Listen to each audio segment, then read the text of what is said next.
On a loan now.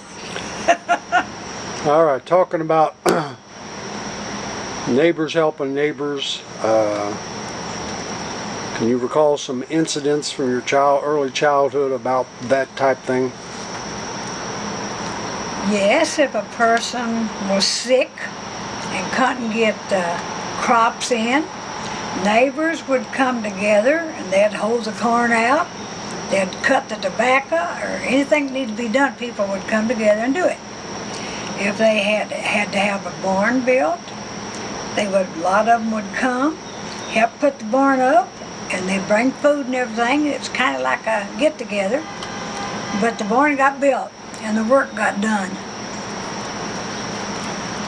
If a man was lazy and didn't take care of his family, the men of the community would get together and pay him a visit.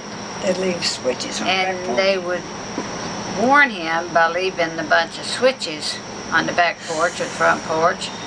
And that meant you either take care of your family or we'll be back. And this time we won't leave the switches, we'll use them. And if he didn't take that warning, they went back. And some of them held him while the other men whipped him with the switches. Weren't they afraid the law would intercede on their behalf? There wasn't too much law back in them days. And anyway, they would use the switches, and usually it didn't take but 1 or 2 visits like that till that man got out and worked to support his family. If there was no work, that was different, but usually there was work, like working for a farmer or something like that. And not a lot, but some men were too lazy to do that kind of work.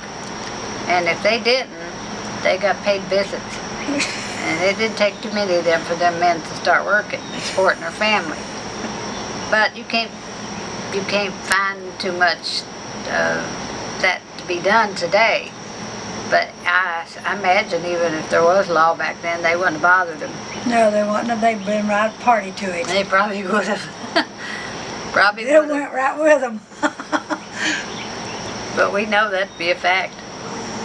I think our Pa John was probably one of them. Don't know that to be a fact, but I think he probably was. Yeah.